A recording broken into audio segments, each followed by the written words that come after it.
Ko keessa kooti godhu biisa na gube. Yesuudha biisa keessa gubu.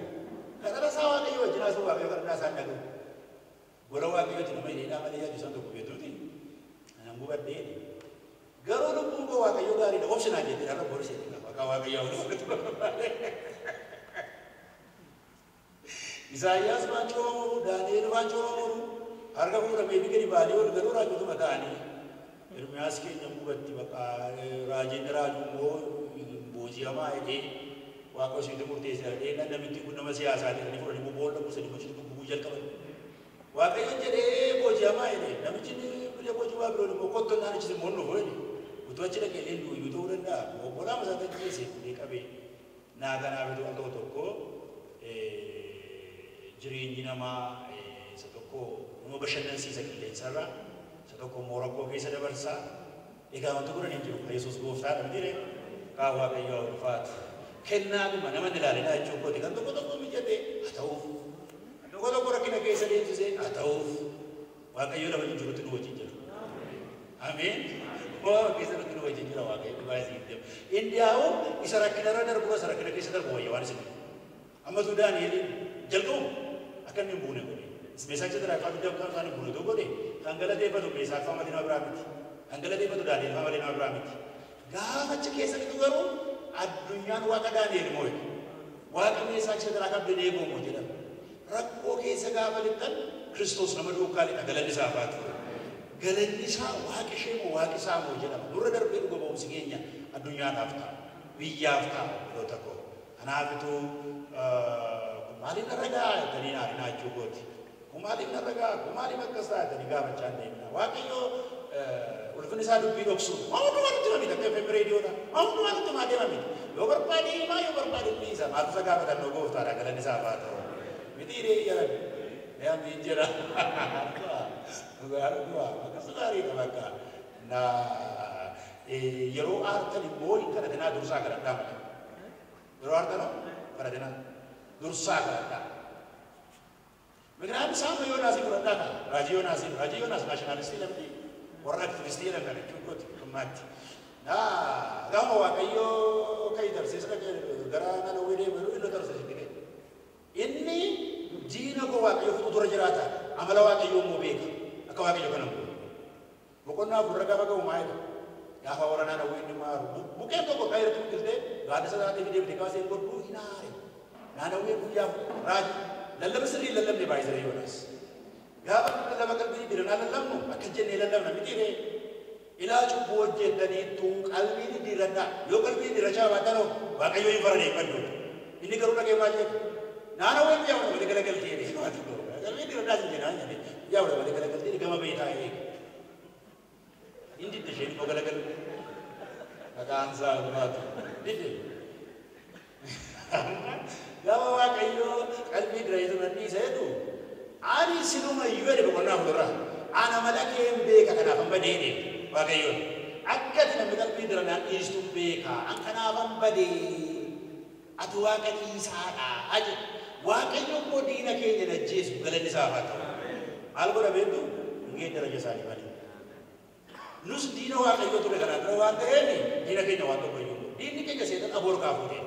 Namun ujib penugaru, omor ujib penugaru lagi yote waktu itu Yesus. Ini ega sari ini.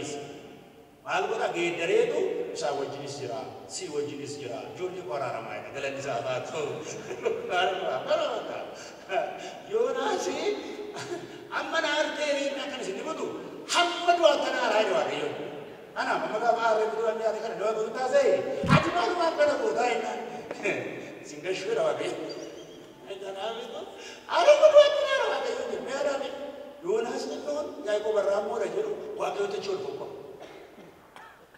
Arif nak, ini kali, gama aku mujin sudah, gama aku anak adik ni sudah, gama aku mami siapa tu sudah. Bode lu pula menjual, kedua ibu gafram kalau macam camal kelari, gama aku, wajar. Nampi gama aku asal peti tu. Elias itu berada. Elias lagi di bawah Yesus. Nama yang wakayo na Yesus.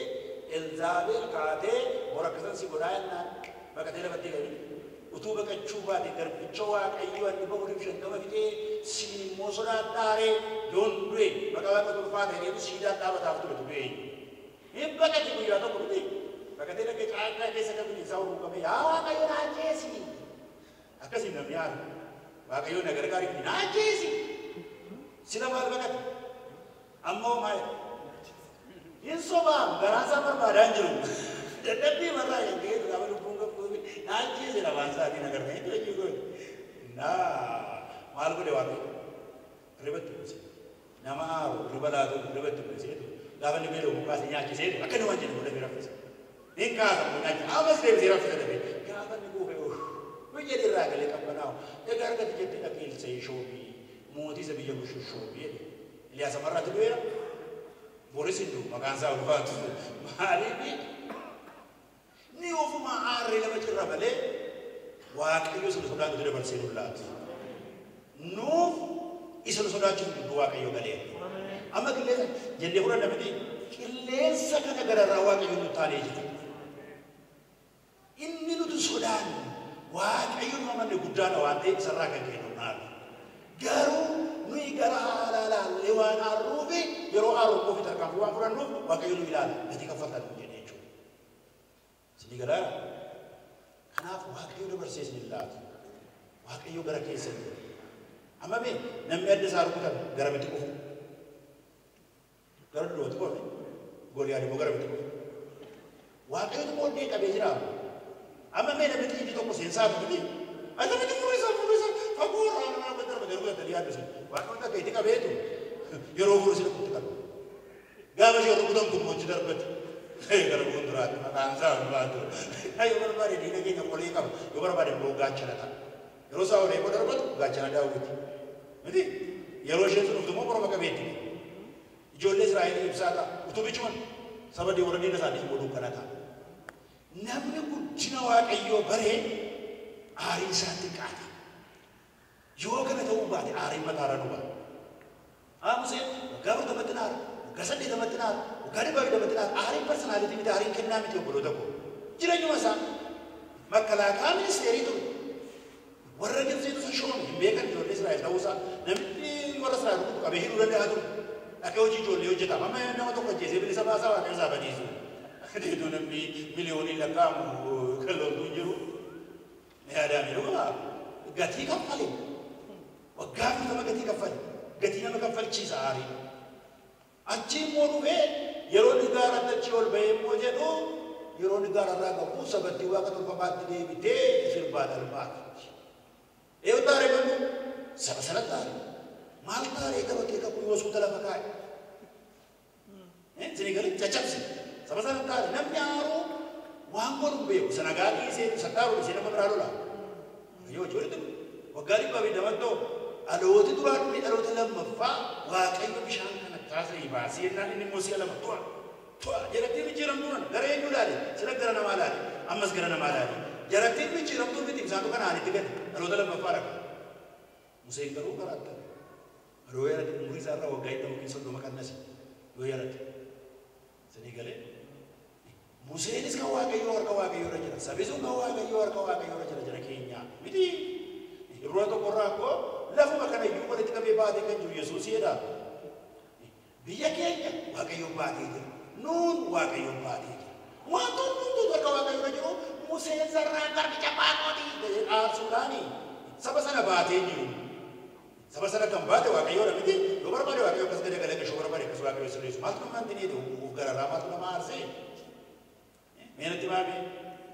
Wandakan wakayo bati. Asal wadakan wakayo bati. Undu makanya wakayo bati. Biya Kenya wakayo bati. Aku mana makundala baate jiru, yonan jirachu baate, bini simpati, mali simpati kan jeru, garu makasi wakayo sinarakas. Bukan jira, ofta baate jira, wan wakayo jadi ala wanti tahu dokun. Isin retu wanti tahu dokun cukup. Ini patina, lagu maraka tadi, namni garahara pura kesaba.